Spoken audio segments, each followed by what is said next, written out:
ایک قبیلہ ہے، اسی کا ایک شاعر کہتا ہے لو كنت من مازن لم تستبح ابلی بنو اللقیطۃ من زہل بن شیبان. لو كنت من مازن لم تستبح ابلی بنو اللقیطۃ من زہل بن شیبان. مازن قبیلے کا نام ہے. لو كنت من مازن لم تستبح ابلی، استباحہ کے معنی ہوتے ہیں جائز سمجھنا. استباحہ یستبیح استباحۃ، جائز سمجھنا، مباح سمجھنا، جائز سمجھنا اور مباح سمجھنا.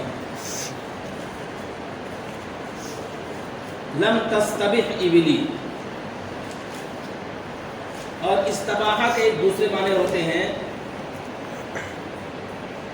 اس کے معنی ہوتے ہیں ہلاک کرنا،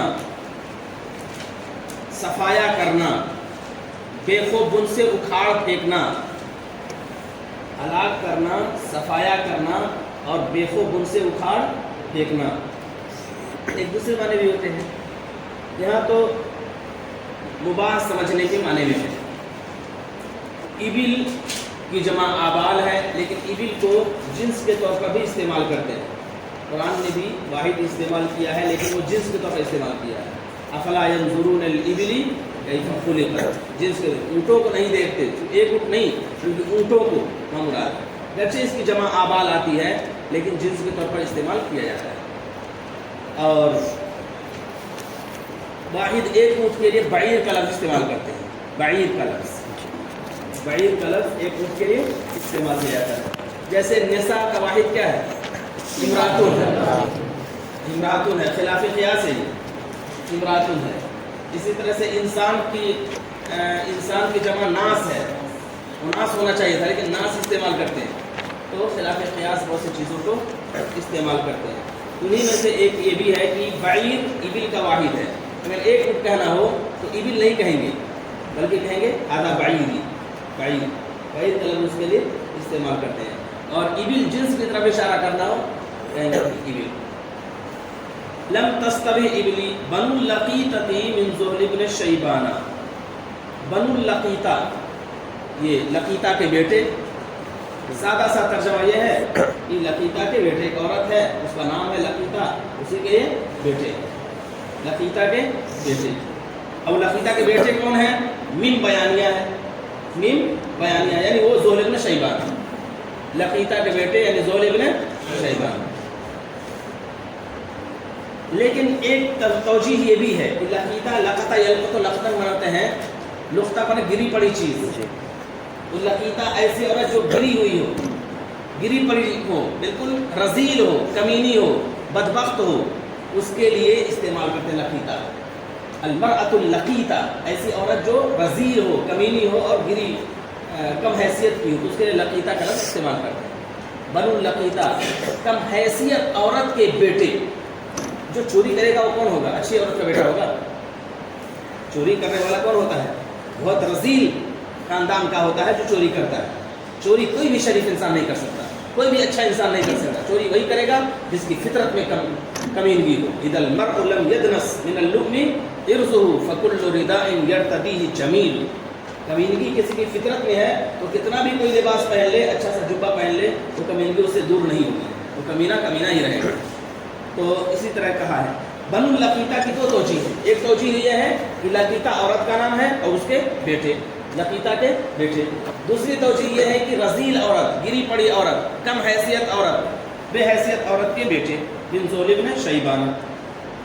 لو كنت من مازن لم تستبح ابلی، اگر میں قبیلے مازن سے ہوتا. شاعر کہہ رہا ہے قریط ابن حنیف. نام یاد رکھنا چاہیے. یہ بھی پوچھا جاتا ہے کہ شاعر کا نام بتائیے. کوئی بھی شعر ہو، کسی کا نام جب معلوم ہوتا ہے شاعر کے نام کے ساتھ تو اچھا رہتا ہے. پوچھا جائے گا یہ شعر کس کا ہے؟ قریط ابن حنیف. کون تھا یہ قریط؟ بنو عنبر کا ایک آدمی تھا. کیا واقعہ پیش آیا تھا؟ اس کے 30 اونٹ کو لوگ ہٹا کے لے چلے گئے تھے بنو شیبان کے لوگ. تو اس کی شکایت اس نے اپنی قوم سے کی، قوم نے مدد نہیں کی. پھر مازن سے اس نے شکایت کی تو بنو مازن نے مدد کی. تو مازن کی تعریف کرتے ہوئے کہا لو كنت من مازن، اگر میں قبیلے مازن سے ہوتا. لو كنت من مازن لم تستبح ابلی، تو میری اونٹ کو مباح نہ سمجھتے، میرے اونٹ کو مباح نہ سمجھتے، میرے اونٹ کو جائز نہ سمجھتے۔ اگر میں قبیلے مازن سے ہوتا تو میرے اونٹ کو جائز نہ سمجھتے، مباح نہ سمجھتے۔ میرے اونٹ کا دوسرا معنی ہے میرے اونٹ کا صفایا نہ کر دیتے۔ کسی کا مالک تھا، وہ صفایا کر دیا، جڑ سے اکھاڑ لیا، یعنی پورے کو ہکا لے گئے۔ دوسرا ترجمہ میں نے جو کیا تھا اس سال کے معنی میں جڑ سے اکھاڑ پھینکنا، بالکل صفایا کر دینا۔ تو میرے اونٹ کا صفایا نہ کر دیتے یا میرے اونٹ کو جائز نہ سمجھتے۔ بنو لقیطۃ بن زہل بن شیبان، بنو لقیطۃ، لقیطہ کے بیٹے، لقیطہ کی اولاد یعنی زہل بن شیبان، لقیطہ کی اولاد یعنی زہل بن شیبان، یا بنو لقیطہ یعنی زہل بن شیبان، وہ میرے اونٹ کو جائز نہ سمجھتے، اونٹ کو مباح نہ سمجھتے، جائز نہ سمجھتے، یا اس کا صفایا نہ کرتے، اس کو ہکا کے نہ لے جاتے۔ بامعارہ ترجمہ کر لیں گے، ہکا کے لے جانا، ہکا کے لے جانا، جائز سمجھا ہے تبھی تو ہکا کے لے گئے ہیں۔ تو اس طرح سے بھی ترجمہ کیا جا سکتا ہے کہ اگر میں قبیلے مازن سے ہوتا تو میرے اونٹ کو ہکا کے نہ لے جاتے۔ بنو لقیطہ یعنی زہل بن شیبان، بنو لقیطہ یعنی زہل بن شیبان۔ لو کنت مما، اگر میں مازن سے ہوتا تو میرے اونٹ کو ہکا کر نہ لے جاتے، بنو لقیطہ یعنی زہل بن شیبان۔ اب دیکھیے لو آتا ہے تو اس کے جواب میں لام آتا ہے، لو کان فیہما آلیۃ الا اللہ لفسدتا، لو آیا تو اس کے جواب میں، اب چونکہ لم آ گیا ہے نفی، اس وجہ سے وہ آ نہیں سکتا، للم تھوڑی کہا جائے گا، یہ تو یہ وہ ہے لازم ہے اور ایسی چیز ہے جس پر اثر نہیں ہوگا، تو اس وجہ سے یہاں حذف ہو جاتا ہے۔ جہاں نفی نہ ہو وہاں آتا ہے، اور جہاں مثبت ہو وہاں آتا ہے، جہاں نفی نہ ہو وہاں، اور جب نفی ہو تو وہاں نہیں آتا ہے۔ اگر میں قبیلے مازن سے ہوتا تو میرے اونٹ کو ہکا کر نہ لے جاتے، بنو لقیطہ یعنی زہل بن شیبان۔ اذا لقام بنصری معشر خشن عند الحفیظۃ ان ذو لوثۃ لانا، اذا لقام بنصری معشر خشن، بنصری میری مدد کے لیے، با یہاں لام کے معنی میں، اذا لقام، با یہاں لام کے معنی میں، اذا لقام لنصری میری مدد کے لیے، معشر خشن سخت نوجوان، اخشن و خشنا و خشن یہ جمع ہے۔ معشر کس کو کہتے ہیں؟ 10 آدمیوں کا ایک جتھا ہو، 10 آدمیوں کا ایک گروپ ہو تو اس کو معشر کہتے ہیں۔ یہ عشر سے نکلا ہے، عشر سے، عشرہ کے معنی 10 کے ہوتے ہیں، اسی سے معشر بنا دیا ہے۔ یا معشر الشباب من استطاع منکم الباءۃ فلیتزوج، یہ اللہ کے رسول صلی اللہ علیہ وسلم نوجوانوں کی جماعت کو مخاطب ہے۔ تو معشر لغوی طور پر 10 آدمیوں کی جماعت کے لیے استعمال کرتے ہیں۔ ویسے مطلق جماعت کے معنی میں یا جماعت الشباب، یا حزب الشباب، یا قوم الشباب، یا فئۃ الشباب، اس طرح کے الفاظ استعمال کرتے ہیں۔ معشر، معشر کے جمع معاشر بھی استعمال کرتے ہیں، یا معاشر المسلمین، یا معاشر المسلمین، یا معاشر الطلباء، اس طرح بھی استعمال کرتے ہیں، یا معاشر الطلباء، یا معاشر العلماء، یا معاشر العلماء ویا ملح البلد ما یصلح الملح اذ الملح فسد، اے علماء کی جماعت اور اے شہر کے نمک، علماء جو ہوتے ہیں یہ شہر کے نمک ہوتے ہیں، کان ہوتے ہیں، نمک ہوتے ہیں، نمک ہی خراب ہو تو پھر کیا اصلاح ہوگی، کھانے کی کیا اصلاح ہو سکتی ہے۔ ما یصلح الملح اذ الملح فسد، جب نمک ہی خراب ہو تو پھر اس کے ذریعے سے کھانے میں کیا لذت آئے گی اور کیا اس کو عمدگی آئے گی۔ تو اذا لقام بنصری معشر خشن، معشر کی جمع معاشر، خشن، اخشن و خشناء خشن، خشنا یخشن کا مطلب سخت ہونا، کھردرا ہونا، لفظی معنی کیا ہے؟ کھردرے کے، کوئی کھردرا لباس ہو تو اس کو کہا جاتے ہیں خشن۔ آپ نے مختارات میں پڑھا ہوگا لباس کے لیے خشنا کا لفظ آیا ہے اور طعام کے لیے جشبہ کا لفظ آیا ہے، طعام کے لیے جشبہ اور لباس کے لیے خشنا کا لفظ آیا ہے، یعنی کوئی مادی کوئی چیز ہو ایسی جو پہنی جائے گی استعمال کرے تو اسے خشن کا لفظ آئے گا، خشنا اور خشن۔ معاشر تو سخت نوجوان کھڑے ہو جاتے میری مدد کے لیے، عند الحفیظۃ، حفیظۃ کی جمع حفائظ، غیرت و خودداری کے وقت، حفیظہ ایک لفظ ہے جس میں غیرت، خودداری، غیرت اور خودداری کے وقت، اذا لقام بنصری معشر خشن، تو میری مدد کے لیے کھڑے ہو جاتے سخت نوجوان، طاقتور نوجوان، غیرت و خودداری کے وقت، میری مدد کے وقت کھڑے ہو جاتے سخت نوجوان، تب کھڑے ہو جاتے میری مدد کے لیے سخت نوجوان، طاقتور نوجوان، غیرت و خودداری کے وقت اگر کمزور شخص نرم پڑ جائے، ان ذو لوسۃ لانا، لوسا کہتے ہیں نرمی کو، سستی کو، کاہلی کو، لوسا کہتے ہیں نرمی کو، سستی کو، کاہلی کو، لوسۃ کی جمع لوسات، نرمی کو، سستی کو، کاہلی کو، ان ذو لوسۃ لانا، اگر کمزور پڑ جاتے، اگر نرم نوجوان، اگر نرم لوگ کمزور پڑ جاتے، اذا لقام بنصری، تب کھڑے ہو جاتے میری مدد کے لیے طاقتور نوجوان، عند الحفیظتی، غیرت و خودداری کے وقت، ان ذو لوسۃ لانا، اگر کمزور لوگ نرم پڑ جاتے، اگر کمزور لوگ نرم پڑ جاتے، کمزور اور کاہل اور سست افراد نرم پڑ جاتے، سست افراد نرم پڑ جاتے۔ لانا یلینو کے معنی ہوتے ہیں نرم ہونا، اور لوسا کے معنی ہوتے ہیں کمزوری کے، سستی کے، کاہلی کے۔ اگر کاہل شخص کا نرم پڑ جائے، کمزور پڑ جائے، تو یہ نوجوان کھڑے ہو جاتے اور میری مدد ہو جاتی۔ قوم اذا الشر ابدا ناجزیہ لهم قاروا الیہ ضرافات ووہدانا، قوم اذا الشر، اب تعریف کر رہا ہے کن کی؟ بنو مازن کی۔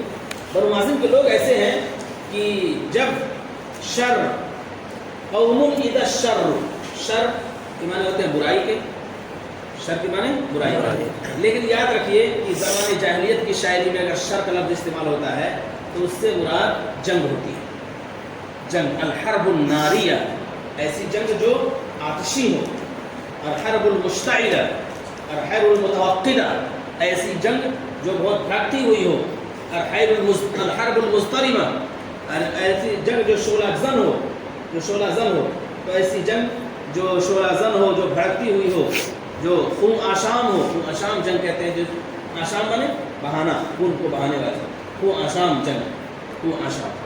قوم اذا الشر، تو شر کے معنی یہاں لفظی معنی برائی کے ہیں، لیکن حقیقی معنی یہاں جنگ کے ہیں۔ قوم اذا الشر ابدا ناجزیہ، ابدا یبدی ابدان کے معنی ہوتے ہیں ظاہر کرنا، ابدا یبدی ابدان کے معنی ظاہر کرنا۔ اذا الشر ابدا ناجزیہ لهم، ناجز کی جمع نواجز، دانت کے، نواجز بہت سی قسمیں ہیں، دانتوں کی کم ثنایا علیہ ہے، ثنایا سفلی ہے، پھر طواہن ہے، زواہب ہیں، نواجز ہیں، اذراس ہیں، دانتوں کے الگ الگ ہیں، تفصیل پڑھی گئی سب لکھے ہوئے نام کے رکھنا۔ اللہ کے رسول صلی اللہ علیہ وسلم نے فرمایا ہے کہ عضوا علیہا بالنواجز، عضوا علیہا بالنواجز، مضبوطی سے پکڑو، عضا علیہا بالنواجز، یہ مضبوطی سے پکڑنے کے لیے استعمال کرتے ہیں، لیکن لغوی معنی ناجز کی جمع نواجز، یہ دانت کے معنی میں۔ ابدا ناجزیہ لہم، ابدا ناجزیہ لہم قاروا الیہ ظرافات، ظرافات، ظرف یصرف ظرفاً، گروپ در گروپ، جماعت در جماعت نکلنا، جماعت در جماعت نکلنا۔ 10-20 آدمیوں کا جو جتھا ہوتا ہے اس کو ظرافہ کہتے ہیں، 10-20 آدمیوں کا جتھا، تو گروہ در گروہ، گروہ در گروہ، گروہ در گروہ، جماعت در جماعت۔ واحد کی جمع وحدان، جس کے معنی ہوتا ہے تنہا، واحد کی جمع وحدان، جس کے معنی ہوتے ہیں تنہا۔ قوم اذا الشر ابدا ناجزیہ لہم، ایسے لوگ ہیں کہ اگر جنگ اپنے دہانے ان کے لیے کھولتی ہے، اگر جنگ ان کے لیے اپنے دہانے کھولتی ہے، یا ایسے لوگ ہیں کہ اگر جنگ ان کے لیے اپنے منہ کھولتی ہے، اپنے دانت کھولتی ہے، اپنے دہانے کھولتی ہے۔ قوم اذا الشر، یہ ایسے لوگ ہیں کہ اگر جنگ ان کے لیے اپنے دہانے کھولتی ہے، اپنے منہ کھولے، تعبیر ہو گیا یہ۔ تعبیر جانتے ہیں کس کو کہتے ہیں؟ تعبیر کہتے ہیں عام بات کو اچھے انداز میں ادا کرنا، عام بات کو اچھے انداز میں ادا کرنے کو تعبیر کہتے ہیں۔ تو ایک چیز کے لیے کبھی کبھی کئی تعبیر آتی ہیں، ایک بات کو ادا کرنے کے لیے کئی طرح سے تعبیر استعمال کرتے ہیں۔ جیسے کہیں کتابہ، لکھا، اور پھر کہیں دبّج یراعہ، ان کے قلم نے لکھا، ان میں فرق ہوا۔ وہ جو استعمال کریں گے دبّج یراعہ، تو سمجھ پڑھا لکھا آدمی ہے،